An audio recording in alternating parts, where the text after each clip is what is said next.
Thank you so much for joining me tonight. I'm not going to take up too much of your time.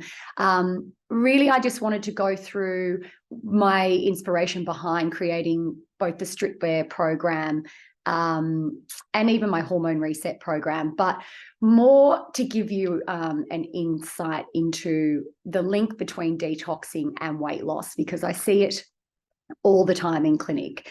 So a little bit of my background, 11 years in clinic now. I've always dealt with weight loss. I love this area of nutrition. Obviously, it took me on a deeper path, and I went down into, very much into hormone health, female health related issues. And I get a lot of clients coming in with, so many different symptoms and things that they would like me to look at, but always weight loss is in the goals as well. So, even if it's just like, I wouldn't mind losing a couple of kilos, as well as on top of, fixing skin or hormone balance or whatever is going on. I really enjoy the weight loss aspect of it. I love getting my clients results and seeing results. And often, it can be from such simple changes. Of course, it doesn't, no one size fits all. It doesn't work for everybody, but, we do our best, and I'll always try and find a cause of what's going on. So the link with detox and weight loss, I don't think that I see any clients that are looking for weight loss that I wouldn't put on some level of detox. Now, the reason for this is the inflammation behind weight. So a lot of people who have weight to lose, who are putting on weight, who might find that their weight loss has become stagnant, often like an inflammation marker is behind that weight. And when I say inflammation marker, I'm saying something that is inhibiting you from reaching your goals. So whether your body is being triggered into an allergic response, whether you're not getting enough sleep and restoration, your stress levels are high, you're consuming a diet that's full of chemicals, preservatives, even just food sensitivities for you.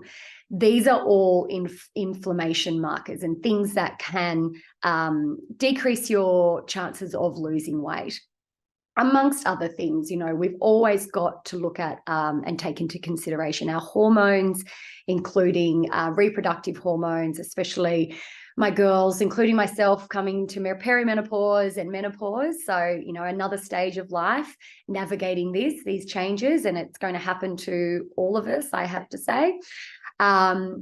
I'm yet to find a client who has escaped any of these changes. So, I love this area. As someone who's, in my 40s now, I'm seeing, I guess, a lot of girls in that same stage of life. So whether your hormones are causing any issues with the weight, that could be also insulin. So your insulin hormones, insulin sensitivity, whether you've become insulin resistance, and therefore your body's not able to break down the carbohydrates and sugars, and that's causing weight gain.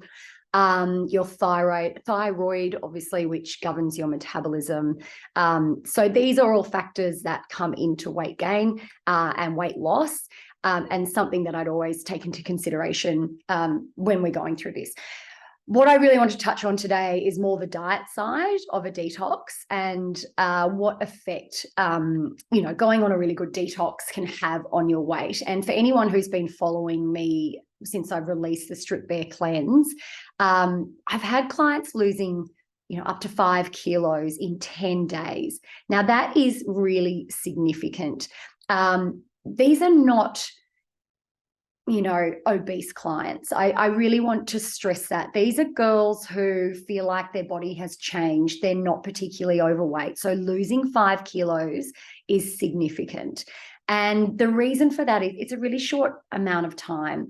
And if you're going to lose 5 kilos, or my beautiful Ness lost 8.5 centimeters off her belly button. We didn't actually weigh Ness because I'm not huge on the scales. I do prefer measurements.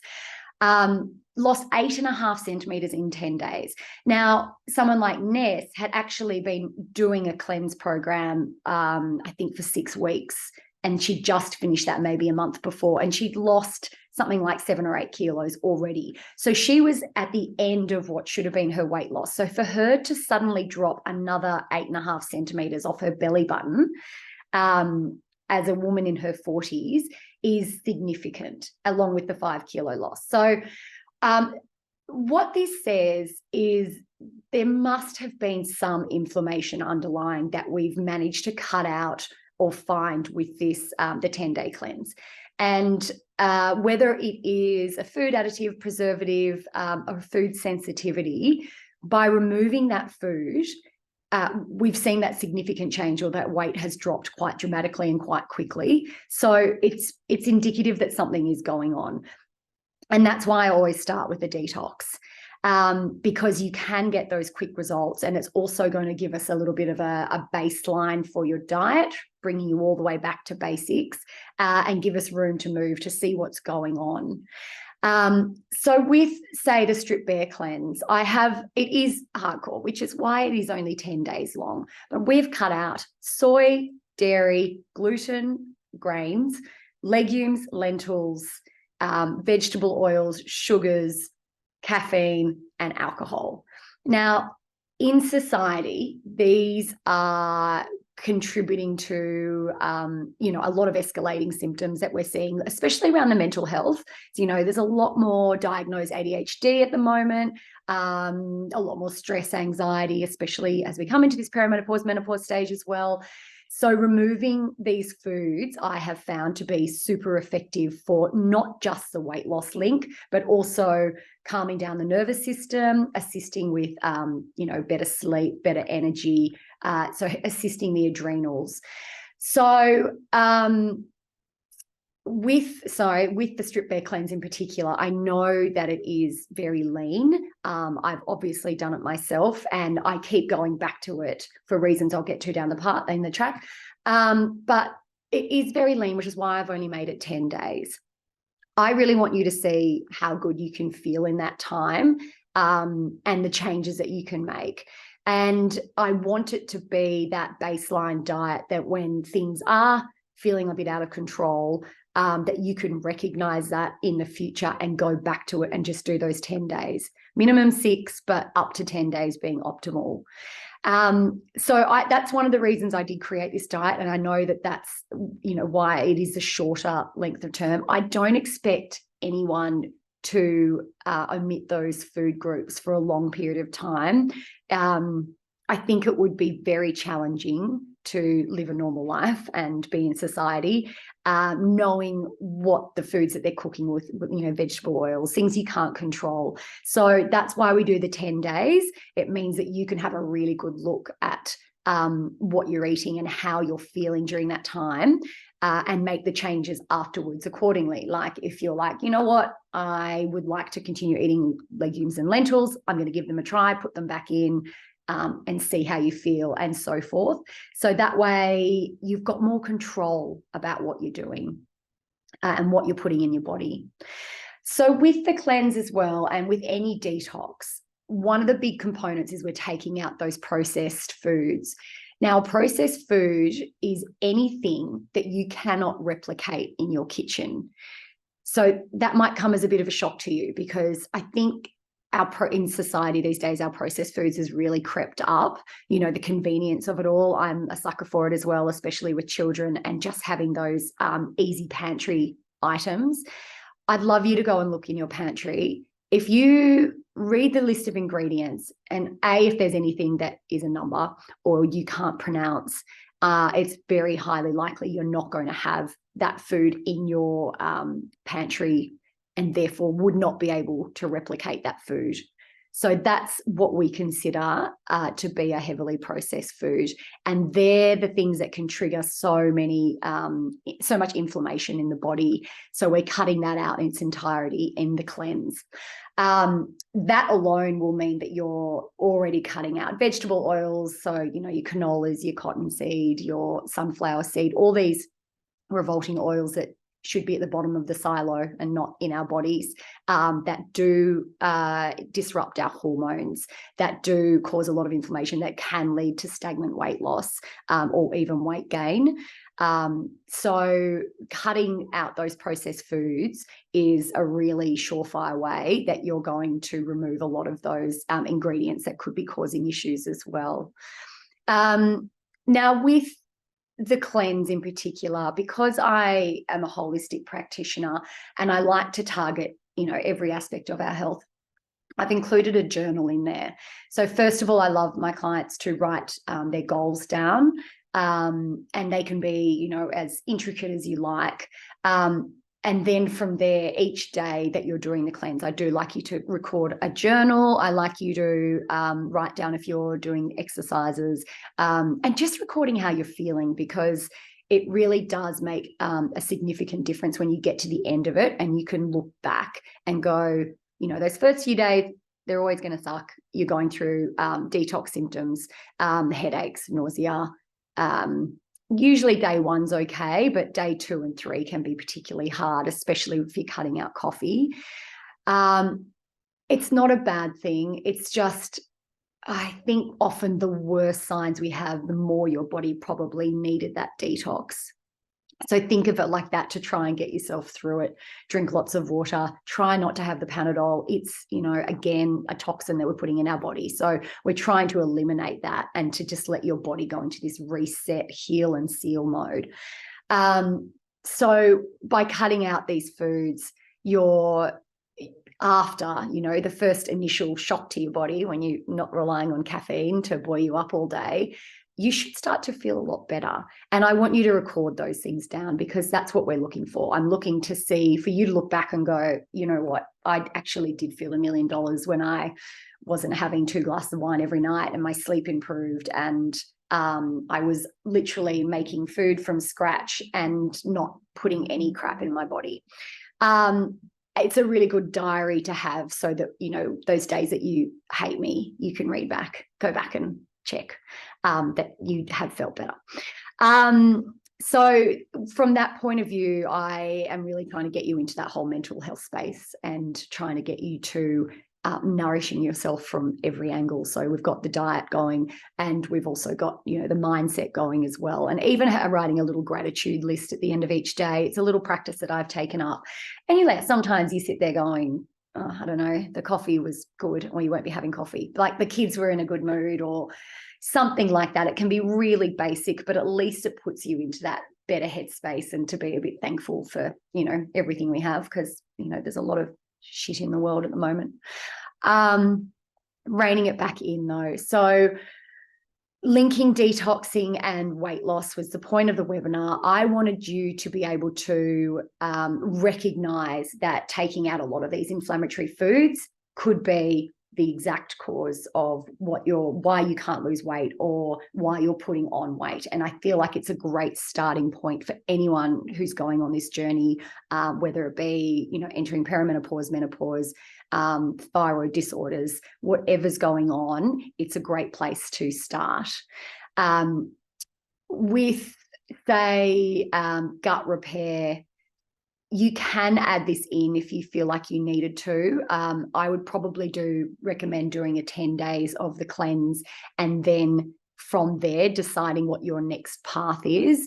Most people at some stage will need to do a gut repair, heal and seal, to get optimal results, because if we're looking at anything going on internally, bacterial overgrowth, pathogens, parasites even, then these will all cause issues in the future as well. So getting you into the best form of health is always my goal. But I would always suggest starting with the cleanse first and going from there. I had one of my clients who completed it the other day, the one who lost actually 8.5 centimeters off her belly button, which is, as I said, significant. She tried a sourdough the day after her cleanse, and it sent her straight to the bathroom. So those types of signs and symptoms are what we're looking for, because it can be really indicative of what is actually going on. And I find that when we're in this, state of living where you're just almost just surviving. It's not really about self-care. It's like, it's just getting through the day, eating what you know will fill you up, something that's quick and convenient. And we stop recognizing symptoms that we might be experiencing. Fatigue's a really big one. If you ever eat something, or even getting that afternoon slump, can actually be really indicative of something you've eaten that's causing that fatigue. And it can be a food sensitivity, food intolerance. Gluten's a really big cause of that. If you're, running around like mad, feeding kids and not recognizing it, then you might just simply skip over these symptoms and just can think that you're, tired at the moment, you're not sleeping well, or it's just becomes the norm for you. Suddenly you're eating more sugar. Suddenly you're reaching for coffee to get yourself back up. And we've got this cycle of, trying to buoy yourself up instead of working out what actually is going wrong. And with the cleanse or doing a detox, it allows you to take a step back to see what's been happening. The high sugar and high caffeine consumption is probably the most common I see, as well as alcohol. And I don't think we realize that 4 drinks these days, 4 standard drinks, so half a bottle of wine, is a binge session. Now, I think that we have gone over that, because if you're drinking at home, say you're sharing a bottle with a partner, say you're drinking by yourself, you're pouring your own glasses, you're not really counting them. And if you are, we probably overpour them. So 4 drinks is a binge. And, we tend to do that a lot. And alcohol puts so much pressure on the body, like inflammation affects our sleep. So it affects mood, it affects our anxiety levels, our stress levels. If it's affecting our sleep, it's going to amplify our stress and our anxiety levels the next day and have us reaching for other foods just to buoy us up. So usually the sugary, carby ones. And then we've also got the issue where your body actually can't metabolize food while you're drinking alcohol, because your liver needs to deal with the alcohol first. So it's going to store that food as fat.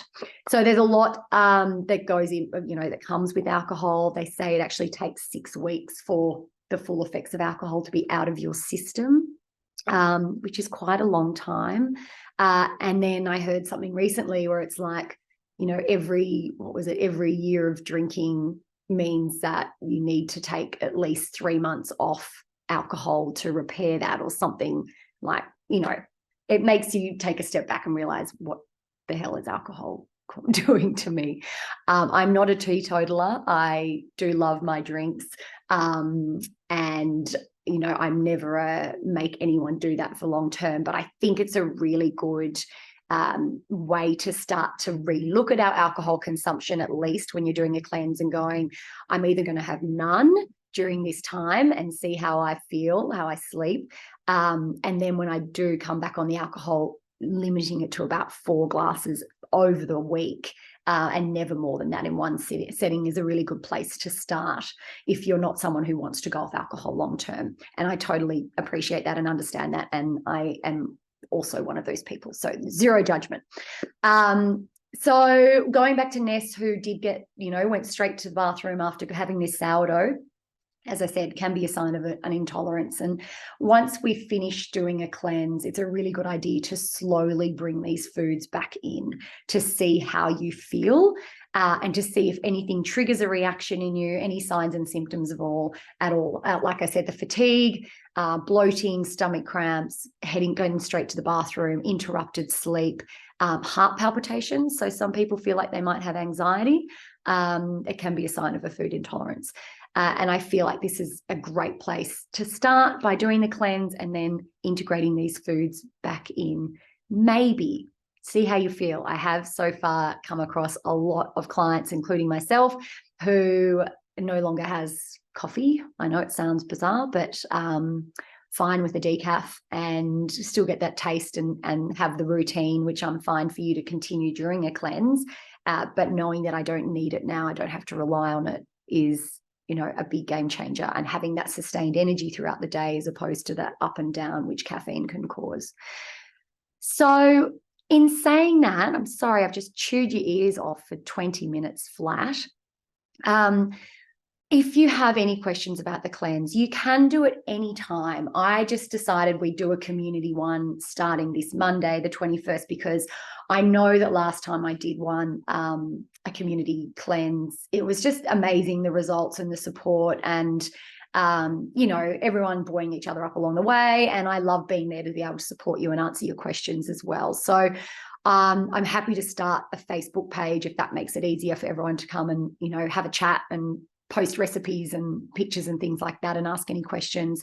I'll also be doing a halfway point, so 5 days in on the Friday day probably time. I'm going to do a check-in to see how you're all going and how you're feeling, and then we'll do a follow-up at the end to decide on our next steps. You do not have to join this community cleanse. This is not what this session was about. I really just wanted to get you in the headspace of thinking what a detox, or what you might be missing if you are trying to achieve weight loss. Maybe the detox is the answer for you. Any questions, please reach out. And if you wanted to join, please, I think I've got a code STRIP10. You can use it to check out at my website. I can send you an email after this if you haven't joined already. As I said, you can join at any time you like. Doesn't have to be this weekend, doesn't have to be at all. If you'd like a consult or to chat further about your health, I'm always available as well. And for those who can make it, who are Barrel locals, I'm having a little party morning tea here this Sunday down at 35B Station Street, which is my new clinic, my new Pilates space and nutrition clinic. I'd love to see you. Come and taste the new Luca Wellness drinks that I'm stocking, and I'd love to meet you. And yeah, I hope I've covered everything for you tonight, but send me through any questions. Thank you, everyone.